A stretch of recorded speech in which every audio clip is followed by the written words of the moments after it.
Satyendra, he's the supply chain head of Nestle. He's going to talk about supply chain performance, achieving strategic fit and scope. Sati, over to you. Thank you, Shivo. Thank you for that great introduction. I hope all of you can hear me. If you all can hear me, just put a comment yes in the chat box while I load my presentation slide. Okay, thank you for that. Yes.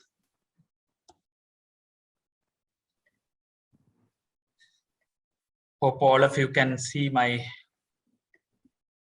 presentation slide as well. Yes, can. Okay, thanks, Shivo. Okay, so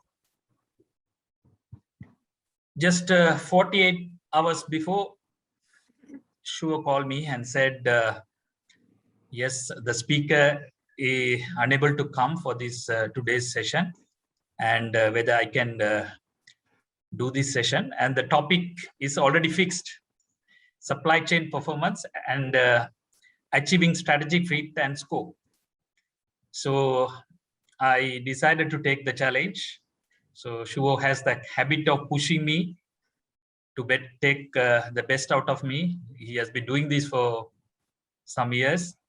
So yeah, so I'm here. So I don't have to do that, Sati. You're how you're doing it. Okay, thanks, Shivo. So thank you for that great introduction as well. Right. So today I will. My presentation is into three parts.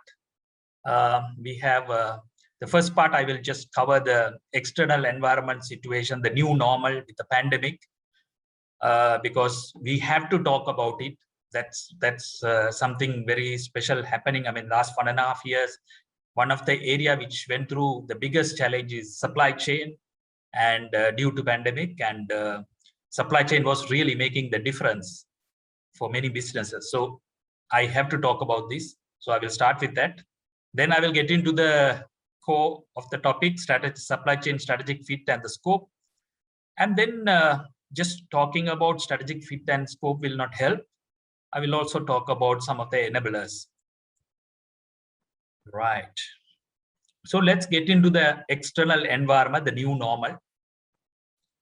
Okay, so what do you think of this picture? Other than, I mean, you can see a beautiful lady here wearing a mask, but can you relate this picture to any cosmetic product? Because last 1.5 years, during this pandemic situation, because of lockdowns and this situation where you had to wear a mask, you saw demand changes happening overnight. The changes that normally take 5 years, 10 years to happen overnight. So I'm going to take 2 examples. So this is the first example. But can you think of this product which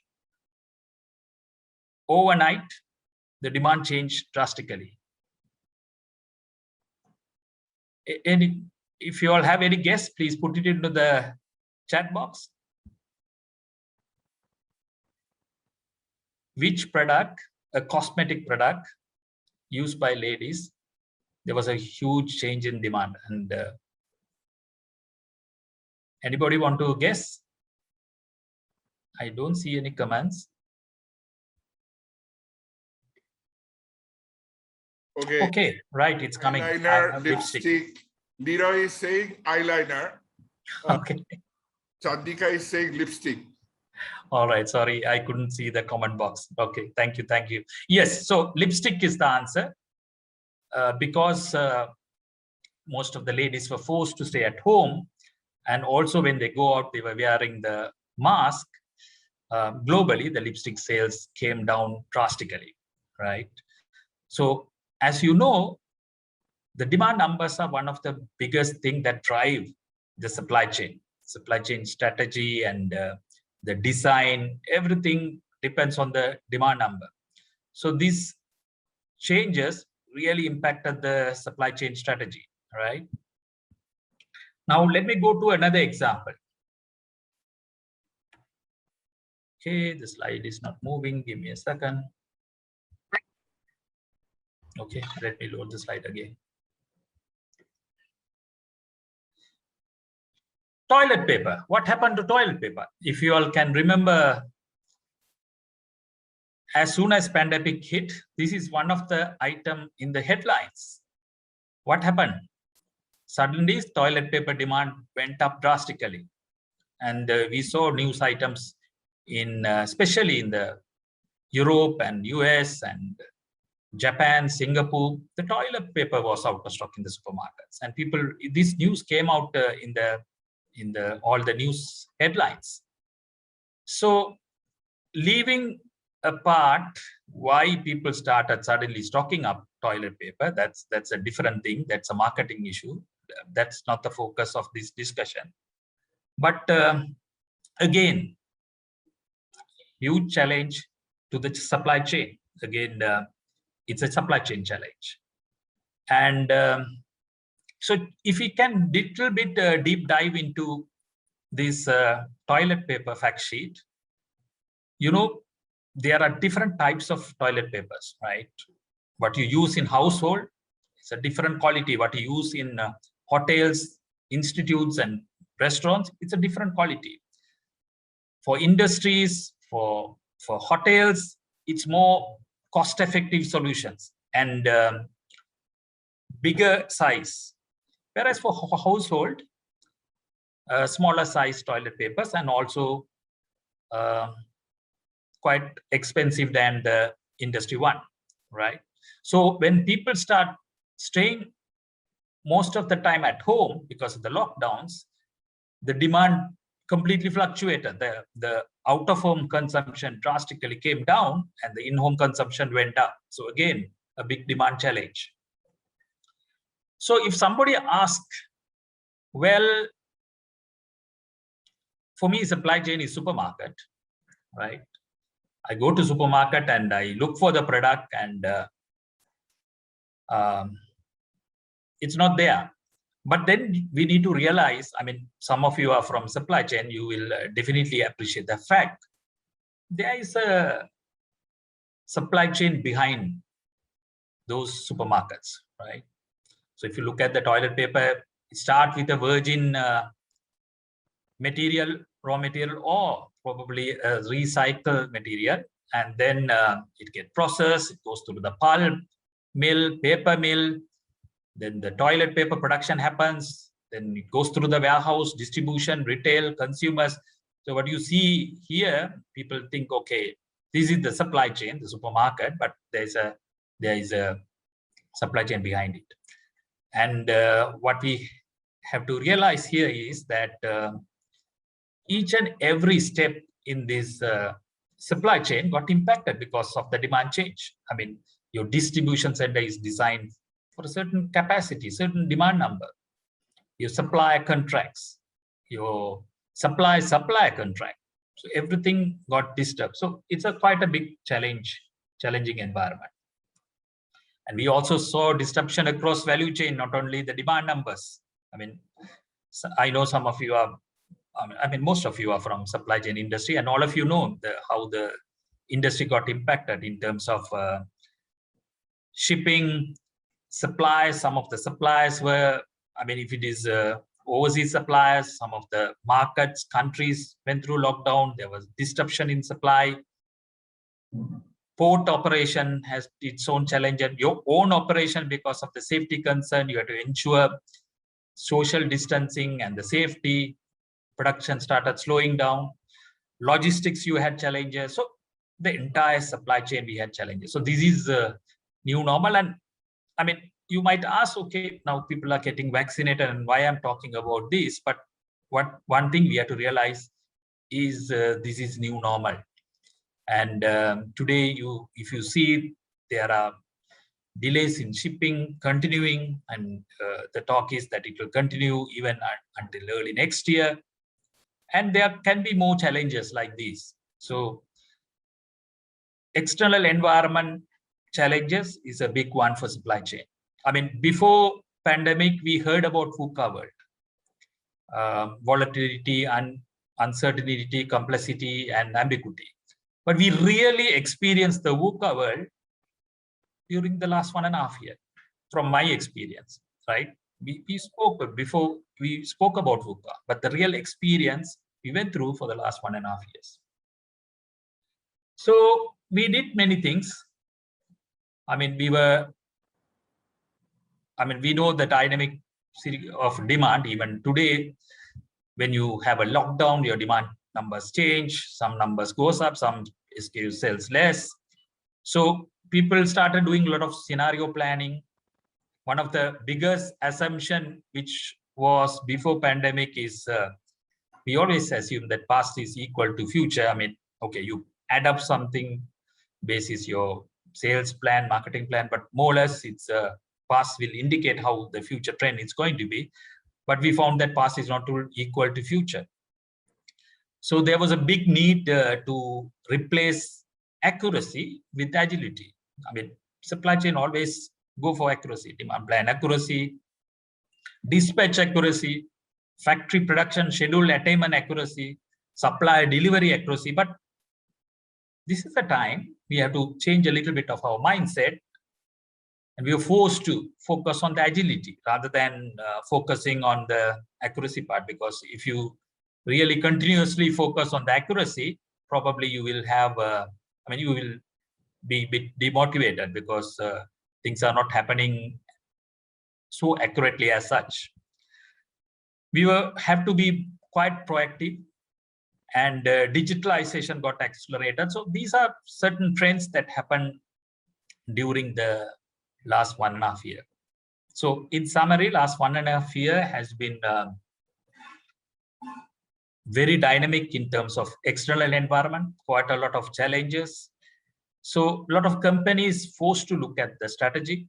It also forced us to be much more agile rather than looking for accuracy, and agility really required during this time for the supply chain to create a big competitive edge. So let's now talk about strategic fit, which is the core topic in today's discussion. So this I will not go into much detail, but I have to set the context in terms of what is business strategy, because supply chain, when I say the topic strategic fit, what do you mean by strategic fit? I mean, supply chain cannot have its own strategy. I mean, just imagine in your company, all supply chain KPIs are green, and then you go and look at the business KPIs, all are red. There's something wrong, correct? This cannot happen. I mean, finally, supply chain strategy should support the business strategy. And when business wins, supply chain also wins. So when we talk about supply chain strategy and strategy fit, it's we have to talk about the business strategy. And just to create a quick context in terms of business strategy, because the topic is not business strategy, so I will not go into detail, but this is one of the interesting model businesses uses to understand the industry. I mean, when you are developing a business strategy, it's very important to understand the external environment, and 5 forces model really helps you to understand the competitiveness of the industry and the potential to make profit. So if it is high, if the external forces are strong, then probably you will have less opportunity to make money. So if your supply is strong and more bargaining, if your customer is bargaining, if you have strong competition, very powerful competition, then probably you will have less opportunity to make big money. And so there you can still make more money by having a differentiated business model. But yes, so this one of the important external environment study you do to understand and to develop your business strategy. So this will throw out all the opportunities and threat outside. And of course, this is again, most of you know that the businesses. So again, Michael Porter, so he's talking about 2 important strategies: the cost leadership, where you fight on the price, And the other strategy is the service differentiation, where you try to differentiate the product offering and make a big difference and create a differentiation, right? So these are the two strategies most of the businesses will choose either one of them. I mean, you cannot get into a middle of these, so you have to really understand your external environment and your core strengths, and then you have to choose your strategy. And some businesses fight on cost, whereas other businesses will be fighting on service orientation. So the competitive strategy will decide what is your supply chain strategy. I mean, you cannot develop your supply chain strategy without understanding what's your business strategy. So you need to go and understand from your business what exactly their expectation, what is exactly their strategy. Are they competing on cost, or are they competing on differentiating the product? This is very important to understand, because your supply chain strategy finally have to support your business competitive strategy. So your supply chain should match your product strategy. I mean, sometime in your business, you can have two different type of business groups might have two different strategy, but then you have to tailor-made your supply chain to meet that particular business strategy. So innovative products will have mostly a responsive supply chain strategy, agility, quick response, whereas functional products, which has longer life cycle, lesser margin than innovative product, more stable in demand, those mostly products like that, the strategy will be to fight on cost, and the supply chain also should be efficient. Whereas products with a shorter life cycle, high margin, quite demand is really fluctuating, you need to have really a responsive supply chain. So if you really look at these two, I mean, finally, a supply chain will be designed focusing on mostly on the cost or mostly on the agility, depending on your business strategy. So you can see here, I mean, I'm not saying you have to leave one and focus only on the other. No, that's not the idea. But which one is your biggest priority? Of course, while you are being agile, you will always try to improve your cost. We will also talk about how do you improve both your agility and cost. What is the enabler later? So if you really look at this example of functional product and innovative product, so innovative product like Apple, or I mean, that is a very good example, and functional product, anything available in the retail stores, the most matured products. So the cost of lost sales for innovative product is very high, because when the product is launched, there will be a drastic demand, and if you lose out there, your cost of loss of sale will be very, very high. Whereas for a functional product, it will be low. Obsolescence risk, again, innovative product very high, because the demand might drastically go up, and then suddenly it might crash as well, or it might settle somewhere, and you might not be able to make a slowdown in your production. So you might end up with obsolescence. Forecast accuracy, the innovative product will be very low, whereas the functional products, which are very stable product, they will have a high forecast accuracy. Product variety, innovative products will have quite a lot of variety. I mean, Apple is a good example. Whereas if you take life cycle, functional products will have longer life cycle. So the supply chain required for these two product group, for innovative product, you have to have very responsive supply chain, while for functional product, you have to have very efficient supply chain. But if you take a example like Apple, of course, they are highly responsive, but with a bigger scale, I mean, the volume that they do, They are also very efficient. I mean, they do quite a lot of sourcing from China. Now, another good example is Zara. Zara have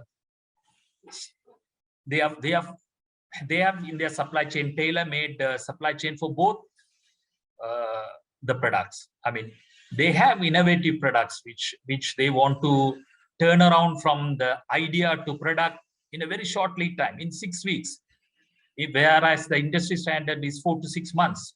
So their supply chain is backward integrated to Europe manufacturers, and it will be costly for Zara, but their focus there is to be very agile.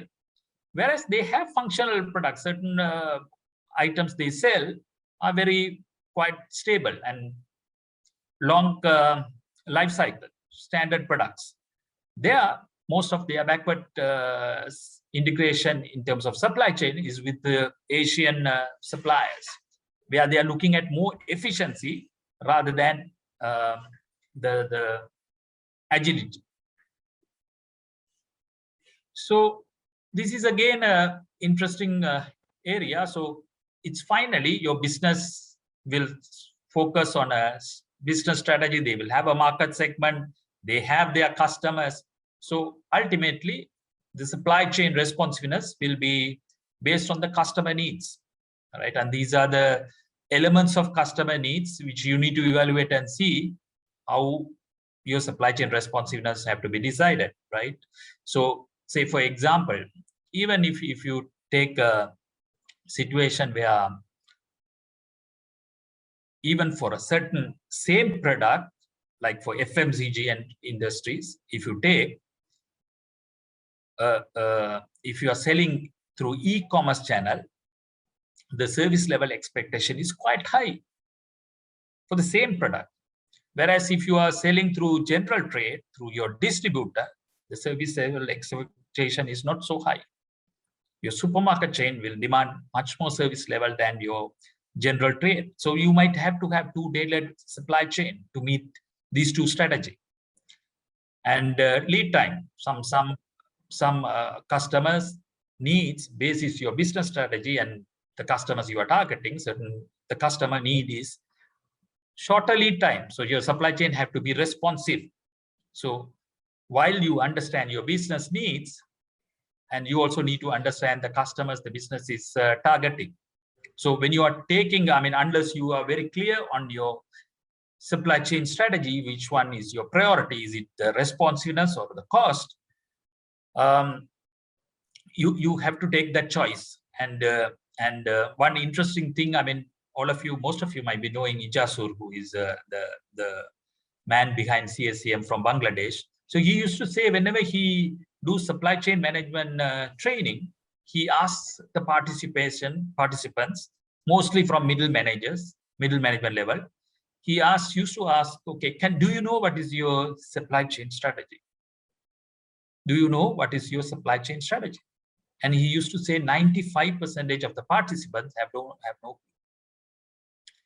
So when your customer is demanding for a shorter lead time, high service level, and your team who is working under you doesn't know the supply chain, customer need, neither the strategy, and if they are focusing on the efficiency, so your e-commerce partner is asking for, okay, we want a dedicated pack. All the SKUs, we want a different pack size. But your supply chain team is focusing on efficiency, and they say, no, not possible, not possible. We look at efficiency, and it's very difficult to do all these specialized pack sizes. What will happen? So there's no alignment. So that is where the supply chain strategic fit, one is whether you are meeting your business strategy, also comes into play. There is your supply chain scope. When you say you want a responsive supply chain, whether your upstream is aligned with your supply chain strategy.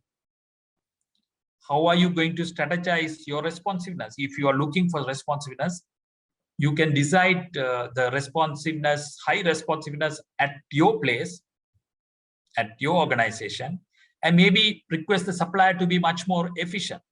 And in between, you can keep high inventory to manage the strategy. Or you can do other way around. You can make the supplier highly responsive and you keep a lower inventory. I mean, so your strategy should not be restricted to your supply chain within your own organization. You have to look at the entire supply chain, how each and every step in the supply chain is aligned to your overall strategy. This is a very interesting graph, which shows with responsiveness.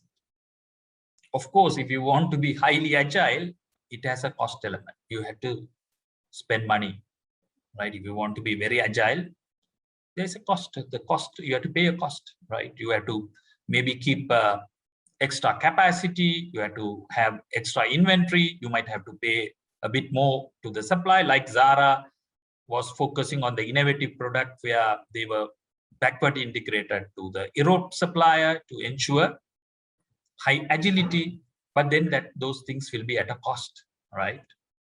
Of course, when you improve the responsiveness, your sales will go up. But look at the profit. When you improve the responsiveness, your profit goes up, up, up, and at a certain point, it will start coming down, right? So you need to understand what is your optimum point, right? So that's a little bit of the topic on the strategic fit and the scope. Hope all of you are very clear on how do you strategize your supply chain. I mean, it's finally, in briefly, you have to know your business strategy, you have to know your customers' needs, and then you have to tailor-make your supply chain. And then the most important thing is your entire team should know what is your supply chain strategy so that they can execute accordingly. Now we'll come to an interesting topic, some of the enablers of supply chain strategy, right? So once you decide what is your supply chain strategy, your KPI framework, your scorecard will be based on your supply chain strategy. I mean, if you are aiming at high customer service, your customer related KPIs, you will aim very, very high. And then on the cost, you might look at a little bit of compromise there and here. But if you are looking at an efficient supply chain, not really focusing on the agility part, your KPIs will be much more into reducing the cost.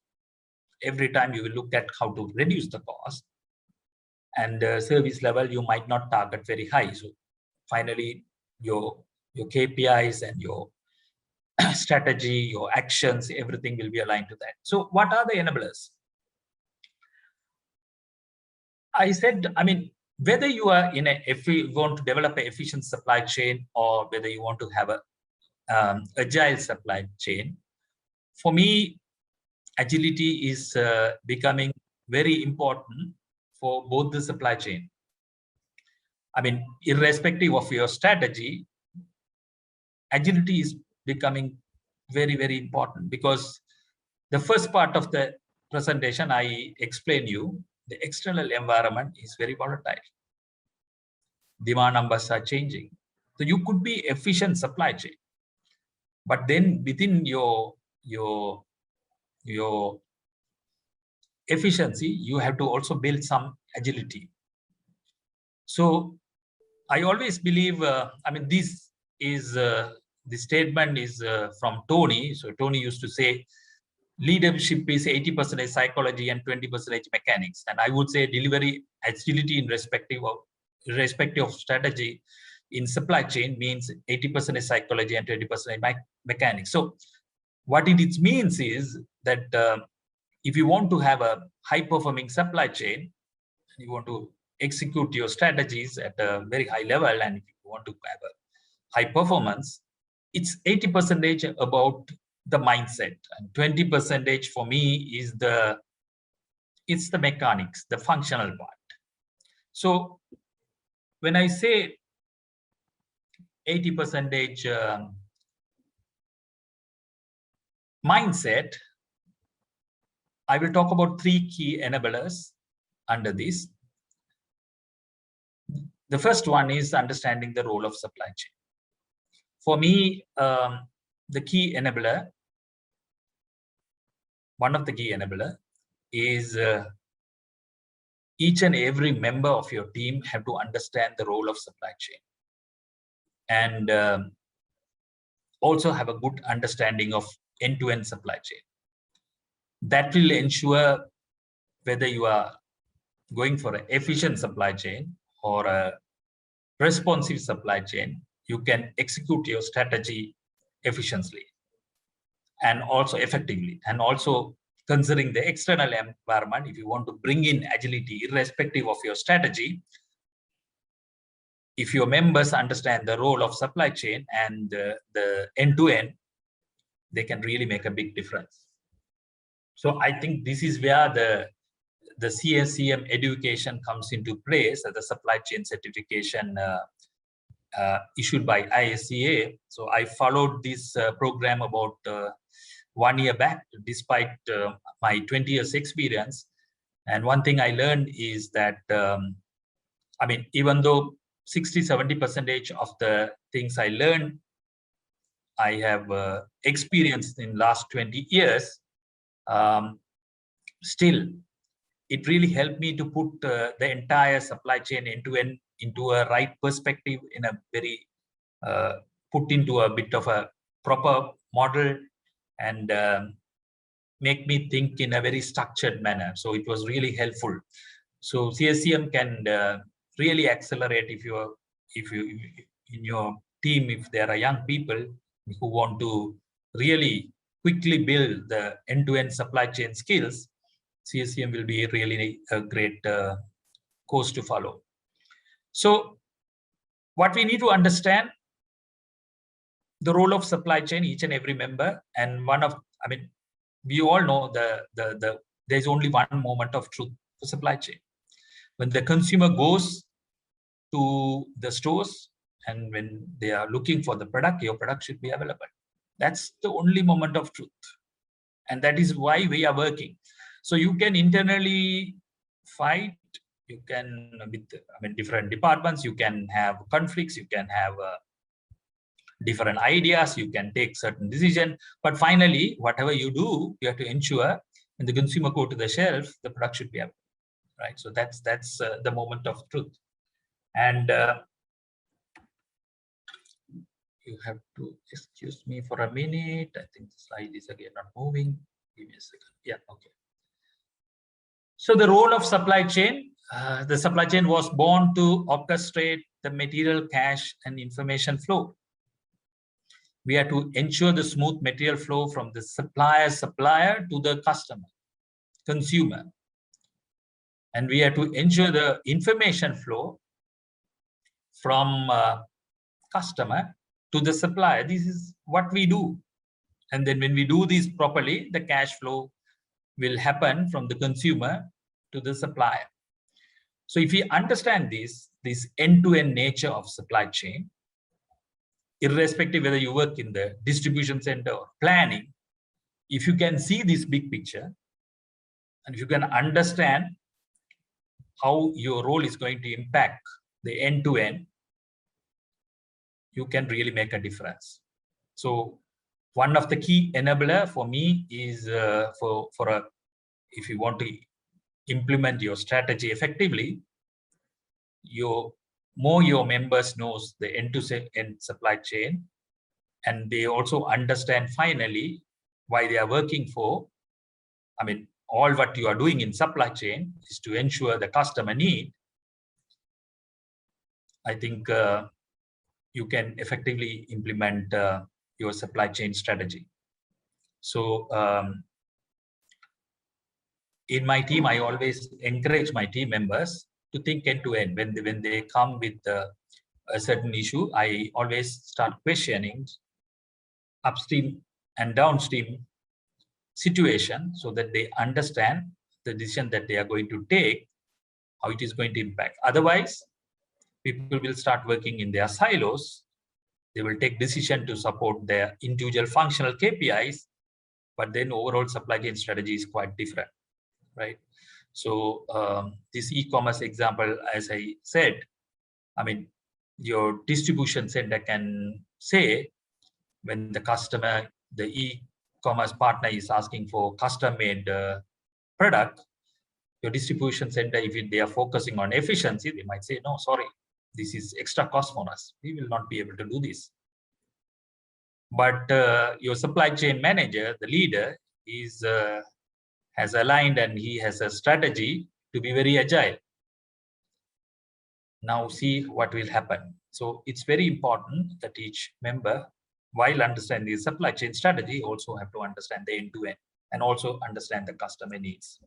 So even if I used to tell to my 3PL, third-party logistics companies, I mean, you are part of a supply chain. So it's good for you to understand the end-to-end supply chain and understand the customer needs so that you can play the role which is required to be very efficient and effective. So again, okay, fine. So this, at times the slide is getting stuck. All right, fine. So the supply chain basically is always looking at availability, cost efficiency, capital efficiency. But of course, you have to ensure your supply chain strategy is executed within this framework. The second key enabler is about leadership. And when I say leadership, when you might think, okay, the head of supply chain, I'm referring to, no, but every person in supply chain, or I mean, in fact, each and every one of you is a leader. So you need to have that growth mindset. You need to see, I mean, this is one thing I learned recently from one of the coach. So he said, leadership is all about the growth mindset. And he said, what is leadership is see things as it is, see things better than it is, and what you see better, make it happen. And he said, this is simply the leadership. And for me, this is a great idea. I mean, in the supply chain, if each and every member of your team can see things as it is and see things better than it is, how it can be better, and if the members make it happen, every individual start thinking like this, see how a supply chain can really grow. So if the supply chain want more and more agility, of course, they will become more and more agile. And if they are looking at efficiency, definitely they will become more and more efficient. And so when I say leader, the growth mindset, which I said, first of all, it should start with yourself. It's all about yourself as well. I mean, as a person, can I continuously find better version of myself? If you can do that to yourself, if you are a person with a growth mindset, if you are keeping on challenging your beliefs, and if you keep on growing yourself, if you have that mindset in every aspect, whether it's health, relationship, or anything, of course, you will have that same mindset in your organization as well, with your team as well. So this is, for me, one of the key enabler, people with the right growth mindset and the leadership qualities. So, okay, again, there's a bit of an issue with the slides. Just hold on. Hope all of you can hear me. Can hear you, Sati. Yes. Okay, right. So let me load the presentation again.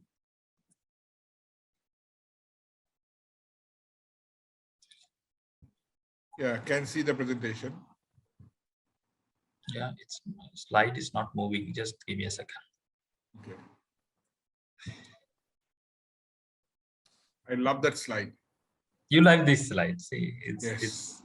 This slide is leadership is very important, no matter whatever we do.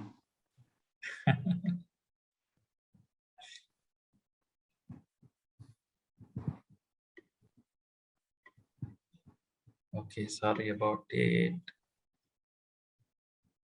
Okay. Yeah, sure. Right. Let me try again. Okay, fine. It's now. Yes. So leadership, I said 80% mindset and 20% mechanics. And so we are talking about the key enablers, 3. First, I spoke about the good understanding of the supply chain, because in supply chain, you have to have a good understanding end to end, and you have to understand the customer need. Every person, if they can build this capability, can really make a difference.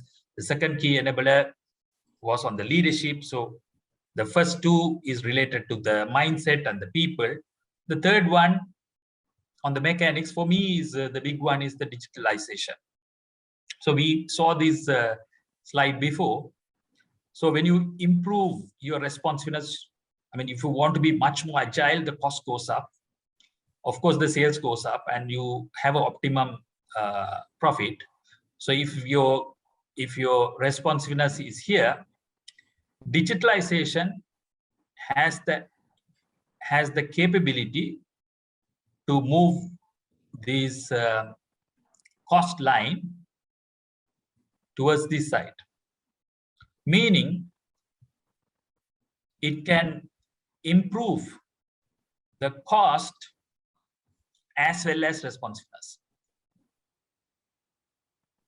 So that's why digitalization, automation can make a big difference in your strategy execution.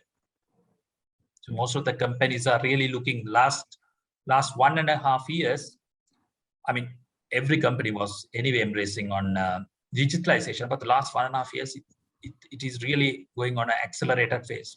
What a lot of companies are looking at control tower, where you, through using digitalization, you have a visibility of end-to-end supply chain, dashboards, and so on.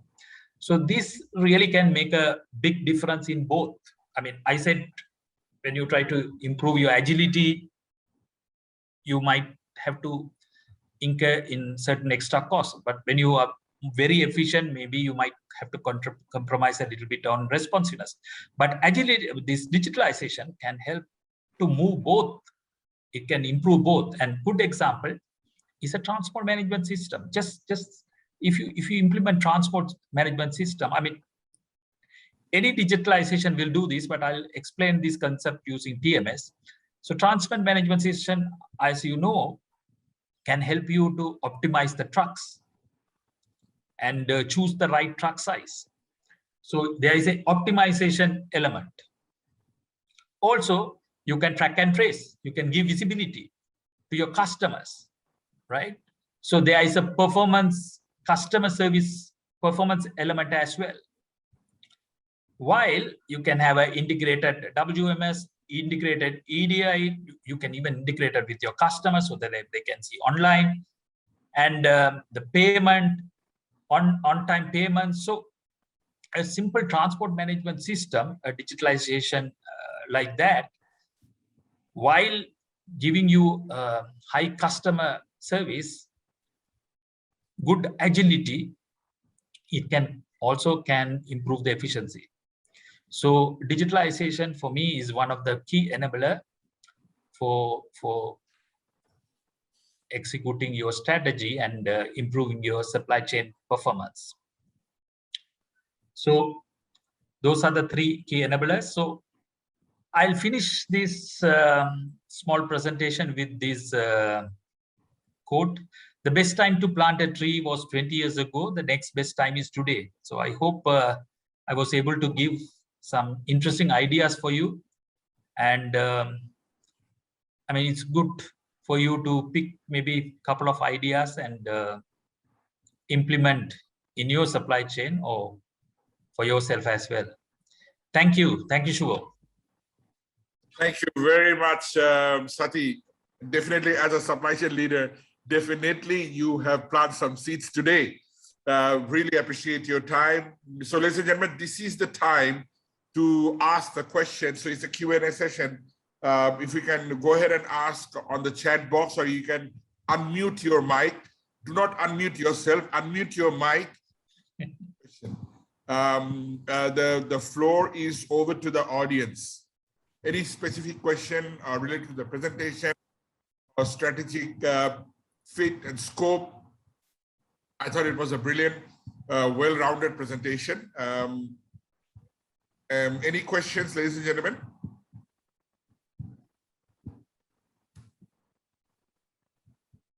Yeah. So, Sati, you said that the leader is a person who sees better than it is, right? So, what do you mean by that? Give us an example. Okay, right. So always you advise me to come from your life example or a life story. So I will take my own example. So in Nestle, I had a great career, and it's an amazing company, and I was growing year after year in my the career, and I reached a certain point where I found that I will not be able to grow further. And so at that point, I mean, there has been certain feedback like certain dealership element can be improved. So this was the feedback I got. So I started, I decided, I mean, instead of complaining and looking at it as a negative thing, I looked back at me. I really reflected on myself. I understood exactly who am I, and started thinking, okay, what could be my next best version and how can I reach there? And I started working on it. So leadership, I mean, before you apply your leadership to others, you should lead yourself. I mean, if you want to grow your supply chain or your company, first of all, you need to grow. I mean, if you can't grow yourself personally, then how are you going to inspire others to grow? So yeah, that's my personal experience, Shuo, and I'm very happy to say that the last 2 years I have been leading my supply chain in Nestle, and one of the key things we were able to make a difference is that the growth mindset that the entire team has, and if you look at many areas, we are continuously improving. So yeah. Great. Thank you so much. Sati, we have a common friend in the crowd. Leroy is there. Leroy, do you have any question? Hi, Leroy. How are you? Hi, Zadi. Hi, I'm sorry I couldn't participate for the meeting that you had the other day for obvious reasons. But when I saw this, I was quite excited. It's a good reason, no? It's a good reason. It's a good and unavoidable reason, I would say. Sure. Yes. Sadi, not a question per se, but I was participating for some international forums where if you take the likes of recently, industry right? leaders, yes. like from DHL, and you take Pfizer. There is the world's largest, I would say, liquor retailer in the world called LCBO, which is based out of Canada. He was mentioning how the liquor sales, how they had a pickup option from just 4 to 10 outlets, how they went on to 200 outlets overnight, and how the size of the product from very small, low cost, suddenly they saw the change in behavior where it went into large sizes because they didn't know when the lockdown will come again, so that they went in for large sizes and the premium. But I think the areas that this side of the world is actually concentrating on is on I would say using tools for I would say network optimization. And so I was just listening to a topic on UPS on how they change shipments based on maybe a port blockade, maybe the lack of shipping routes or something, how they make changes. The word that he said is he made the change on a dime.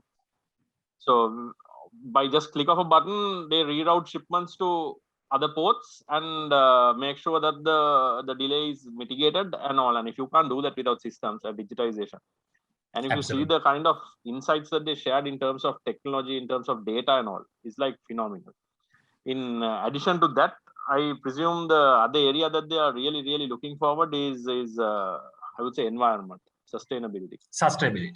Yeah, so that is it's like crazy in this area, and they are and when I come in and when I participate for these kind of things and when I see that how far behind that we are lagging as a nation, not only us, but if you take the region per se, because if you take a look at the areas, but then again cost also is prohibitive in that sense, because here the labor is anyway very expensive, and I would say commodities are super expensive.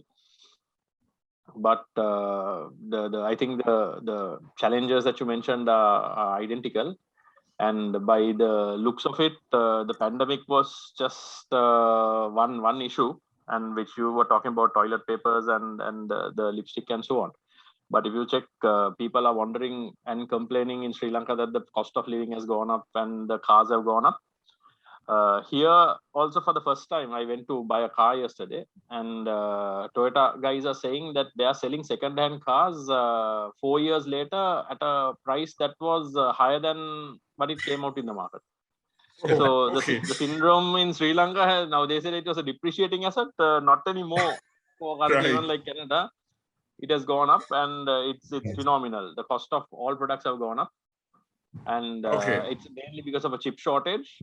And I think with China's electricity shortage, the world's manufacturing engine is having problems in terms of catering to the world. So that's going to drive the prices further up. So I think the world and supply chain professionals are in for the most exciting time of the year. When I say exciting, you can either fold up and die, or you can try to persevere and try to do something different. But the learnings that is going to come during the next 3 years is not only the pandemic or cost in shipping, but so many other things, Satyaju, so many other things. And I would request anybody who is in this forum to just keep the eyes open and do a bit of reading, because that's going to be the next challenge that everybody is going to face. Okay. Wow, great. Thank you very much for sharing, Lira. That was very cool. And certainly, I mean, what Lira said, I echo what he has said. And there is a huge potential here to create a huge impact and help our professionals to take them to the next level. Now, recently, I think 2 days back, there was the largest ship. The cargo ship was at the dock, right? It can hold 24,000 containers, right? So they said that if you put those containers in a row, you can go up to Matara from Colombo. So that's what they are saying. So it's that amount of container. So one of the updates I saw, one of the professionals timeline, they said that how can we contribute to improvement of logistics in that way. So what I would say is that logistics is a part of supply chain, and supply chain is not a departmental function.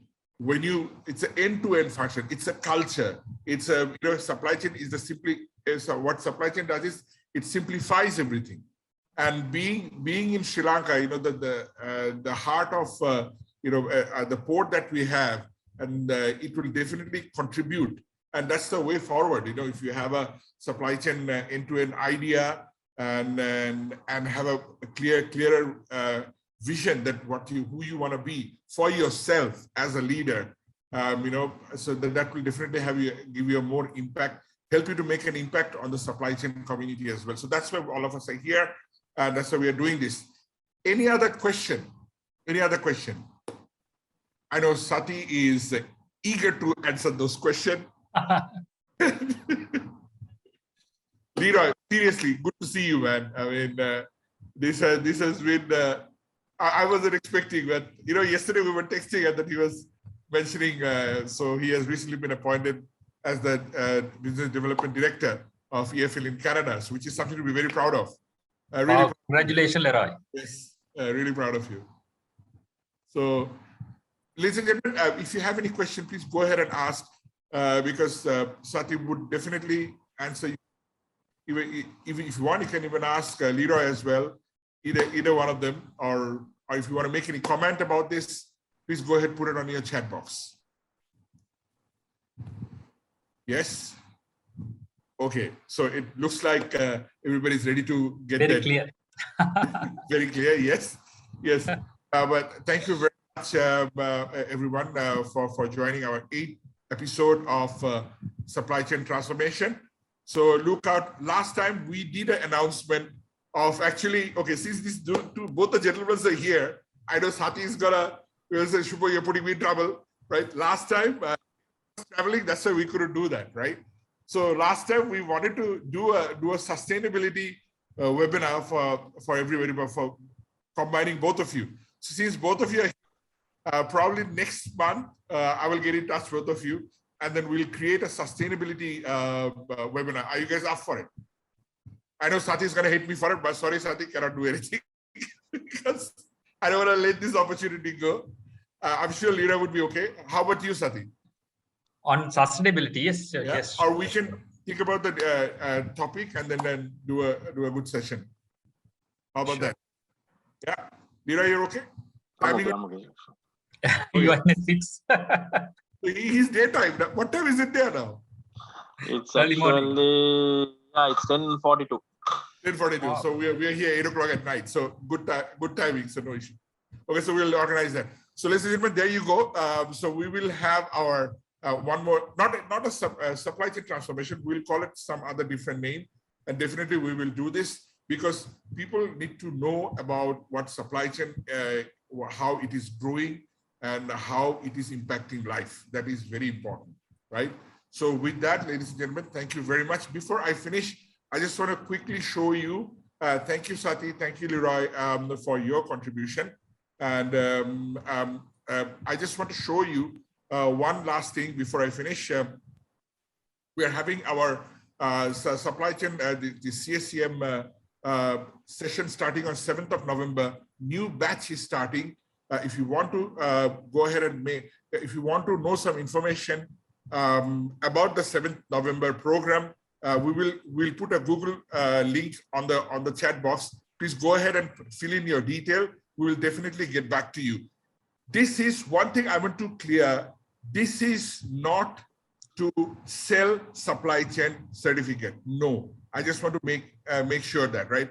This is to have an impact, to take the supply chain community to the next level. So that is the mission Successante is in, ISCA is in. Because as I said, we always work with world's best. And ISCA is the world's best when it comes to supply chain certification program. And so that's the message we want to leave you with, because at the end of the day, as Sati said, leaders see things better than the things are. So as a supply chain leader, I'm sure this will definitely help you to look at things in a different way. With that, we're at the end of the session. Sati, thank you very much. You have been a true leader, because that's how leaders lead, by showing as an example. Thank you so much. Special thanks to you for really accepting the invitation and coming and doing this contribution and making this happen for us today. Really appreciate. And the audience, thank you very much. Thank you very much for your time and being here with us. So this is a journey we have embarked for 1.5 years. I am so proud of being able to represent world's best supply chain authorities certification in Sri Lanka, so that we build the best supply chain leaders in the country. That's our mission. So with that, thank you very much, everybody, for your contribution and being here. So I would like to finish this session by Tony Robbins' one quote: "Secret to living is giving." Because when you give, you don't have to worry. You just give without any expectation.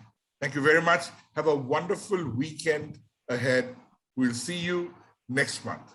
Thank you. Thank you, Sati. Thank you.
The most profitable companies in the world have learned to use their supply chains to keep goods and services flowing into the marketplace. But supply chain processes are only as good as the people who keep them running. Supply chain employment opportunities are constantly being created, and ISCEA certified professionals are getting the best paid jobs. If you wish to become a sound supply chain professional and gain real-world experience and knowledge, then ISCEA is your one-stop source for supply chain education, certification, and recognition. ISCEA is the International Supply Chain Education Alliance. We were the first organization certifying supply chain professionals around the globe, and we remain the worldwide authoritative resource for supply chain career validation, with thousands of certificate holders commanding top-tier salaries. Our certification programs are aligned with best practices and industry-proven standards. They bring together academic research advances and innovative industry trends, validating that you have the knowledge used by top companies to remain competitive in an ever-changing business environment. For your company, that translates into significant cost reductions, faster revenue growth, and a collaborative teamwork environment. For your career, it means exceeding everyone's expectations and taking control of your future.